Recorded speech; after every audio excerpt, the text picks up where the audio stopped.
Hey guys, long time no see. As promised, this is a con update for Life in the Laura Lane because I feel like I promised you this long before the convention, and life has just proven to be a little bit more difficult than what I anticipated over the last couple of weeks. I completely lost my voice on Wednesday, so if I sound a little like off right now, it's because I'm congested and my vocal cords are still a little bit inflamed. I legitimately could not speak, and teaching for 2 days without a voice was probably the most challenging thing I've ever done in my life. But that is now over. But I want to talk to you about, one of my biggest passions, which is convention going, and talk a little bit about Fan Days 2016. So first thing was, this was the first convention under Fan Expo Canada. They bought our convention a couple years ago. Not even a couple years ago, maybe about a year ago, and things have slowly been transitioning between Dallas Comic-Con and Fan Expo Canada. And this was a great convention. We had some really big names. Kind of our February tradition is Stephen Amell and the rest of the cast of Arrow. This year was no different. We had Stephen Amell. We actually had Robbie Amell, so Firestorm from The Flash. We had David Ramsey, who was here last year, and he was a hoot. And this year he actually had his own panel. We had John Barrowman, which if you've watched any of the other videos on my YouTube channel, you'll know that he is a doll, an ass, and the best man you'll ever meet, all wrapped in one. And he likes to pick on interpreters, but he somehow makes it seem okay. Like, he doesn't make you feel bad or like you're actually being picked on. Instead, it makes you feel like you're part of the show, which I adored. We had the Dukes of Hazzard. So we had Tom Wopat, Christine Bach, and John Schneider. Schneider was an amazing, amazing man. He was really nice and really interested in, thanking us for our service as interpreters, as well as, accommodating our guests. We had a girl who was really, really into the Dukes of Hazzard, and he was really sweet to her. She flew from California to meet him. So it was really great. I personally didn't get to experience that, but one of my other interpreters did. So that was lovely to be able to hear about that experience from the girl and kind of see the interaction during the panel. What else? They did talk a little bit about the reboot or remake of Dukes of Hazzard and kind of talked about some of the changes. I personally have never watched Dukes of Hazzard, so when a fan asked them to sing the theme song, I'd only heard maybe a good old boy. And I know that's how it started. After that, nothing. So interpreting the theme song to Dukes of Hazzard was really interesting and a challenge all in one. But that panel was really interesting. Some else we had the Gotham, David Mazouz and Sean Pertwee, and I spent all weekend mispronouncing his name, I'm sure. But that was cool. I'm not a Gotham fan. I tried. I honestly did, but it was just not for me. But I did have a chance. They talked a little bit about some of the new things that are coming up, some new villains, some new storylines. So that was cool. I would look, and I can't give you any details, unfortunately, because I didn't understand half of what was being talked about, because unfortunately I'm not a Gotham fan. But getting into what I do know and what I can speak to and what I can attest to, the first panel that I was really interested and excited about was Robbie Amell.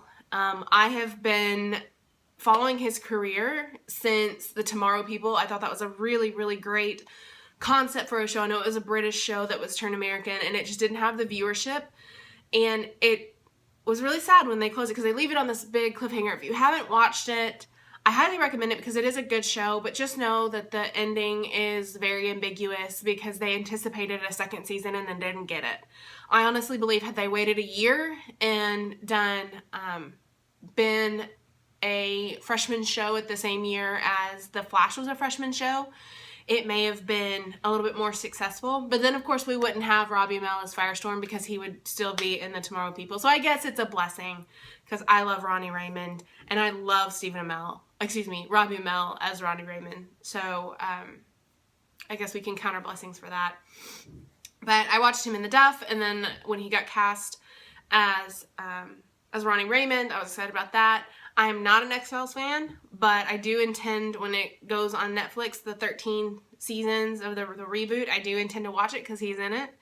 I watched Max because he was in it. I kind of sound like a little bit of a Creeper fan, so I'm going to stop because I'm not a Creeper fan. I just appreciate his acting ability. In his panel, he talked a lot about how he gets...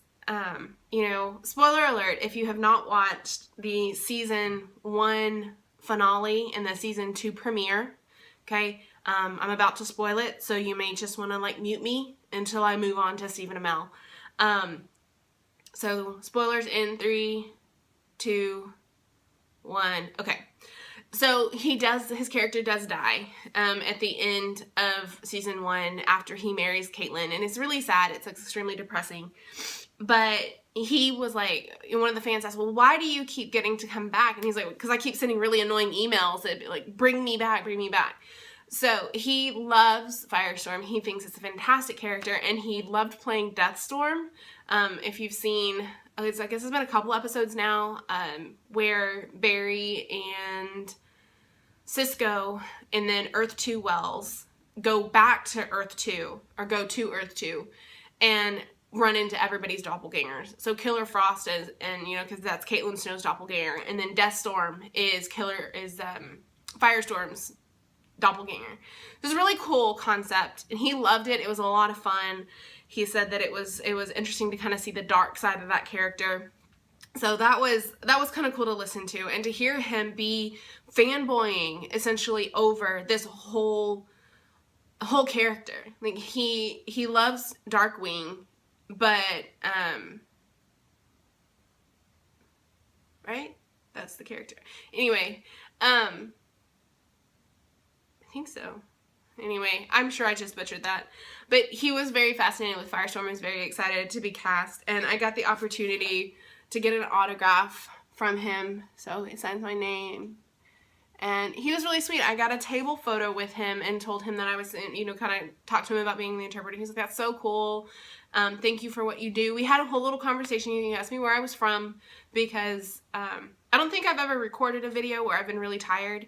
But when I'm really tired, my southern accent comes out and it's very thick. And after interpreting for essentially 2 days and being tired, because convention weekends are exhausting, I had a very thick accent.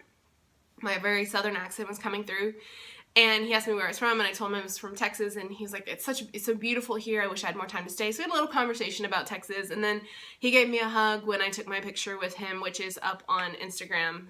Went up immediately almost after I met him, and it was fun. He's such a sweet guy. He really is, and he just glows when he talks about Atalia Rishi, and I love her because of, if you've ever watched Chasing Life, again, another show that got cut too soon.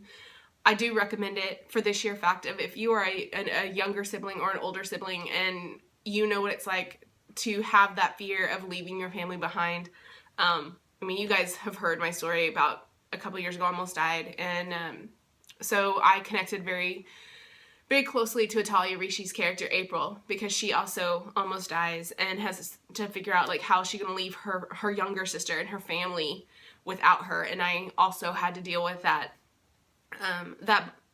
situation and that understanding, and it was painful to have to think about. And so watching Chasing Life kind of helped me get through that situation. So I adore Atalia Rishi for the sheer fact of that character. And again, I kind of have followed her career, and I'm so excited to see her as Silver Banshee in Supergirl. So that was my younger Amell experience. I did get a chance again to interpret for Stephen Amell. That was great. The biggest thing being everybody wants to know who is in the grave, and he won't tell. He's known for about 6 weeks now, and it is killing him to not be able to tell, but he knows that the audience is really going to appreciate how well it's acted. So I'm kind of excited and completely worried about who is in that damn grave. If you don't watch Arrow, you should, because it's amazing. But you wouldn't be watching this video if you didn't have some proclivity toward the DC television universe. But he talked about that. He talked about his workouts and how physically he liked to be active. And that brought us to the WWE, where he won a Slammy. And for those of you who don't know, he won the Best Celebrity Interaction or guest star, something along those lines. And I feel awful for butchering it, but I just can't remember. And out of nowhere, we hear Stardust screaming in the back of the auditorium. And I'm interpreting during this, okay? And he's way off in the back of the auditorium screaming at Oliver Queen. And then it goes into the Slammy exchange, because on Twitter, Steven was like, hey, Stardust, I'm going to be in Dallas on February 13th, 14th. How about you bring me my Slammy? Because he was holding it hostage. And he brought it. There was an exchange. And then Stardust proceeded to throw water in his face. And so that was interesting. I've never been more excited and like terrified to be interpreting at the same time, because I never knew. I got off the stage because I had been interpreting on the stage. I got off the stage.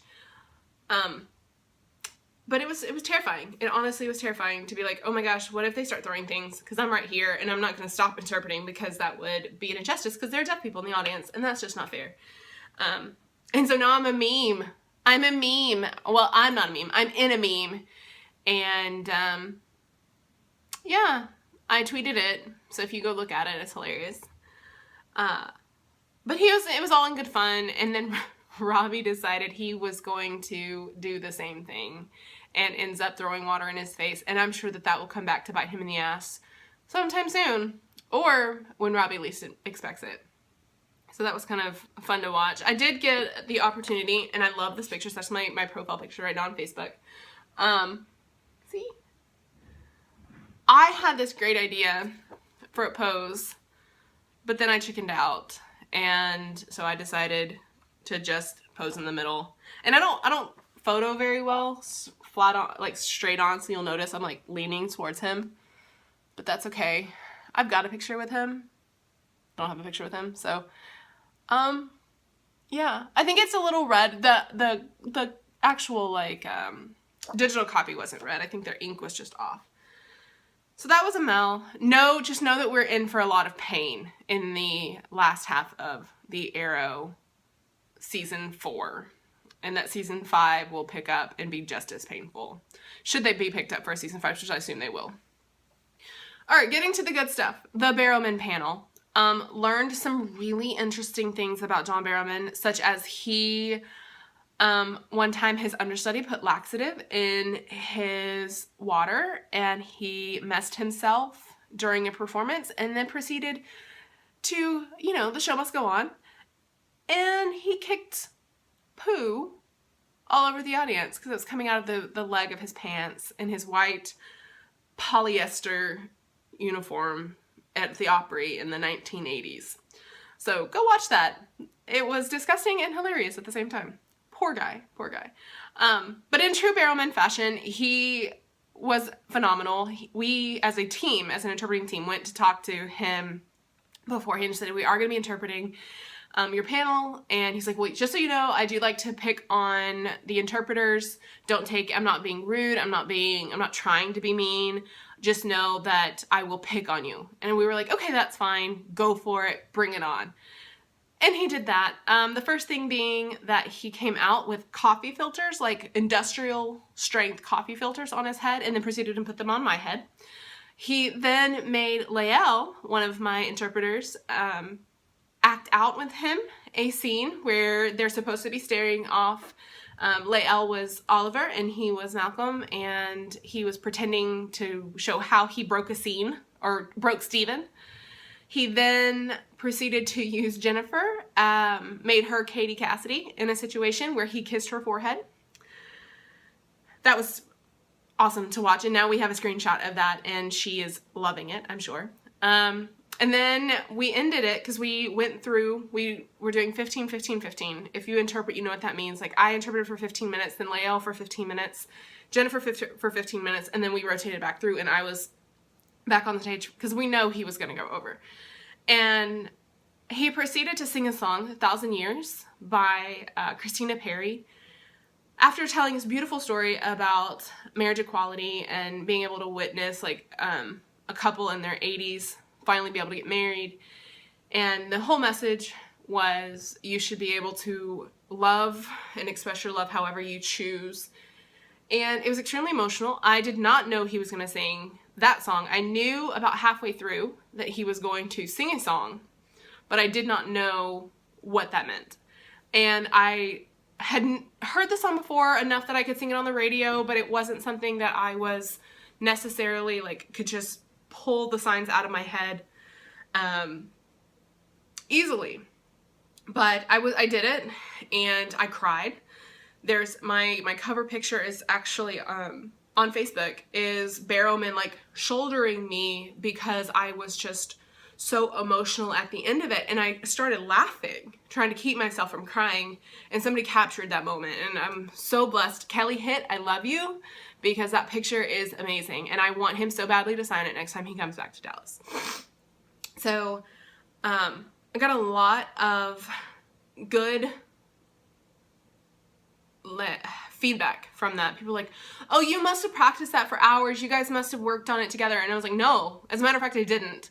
I did not at all practice that. I didn't know that was going to happen. So it's kind of a cool situation, and it gave me the opportunity to really show my skill. So that was fun. And then, of course, I got my lovely Barrowman photo afterwards. So great con. Malcolm, we've got some stuff coming in from Malcolm that should be, so we're in for a lot of interesting stuff for Malcolm and some of his storyline.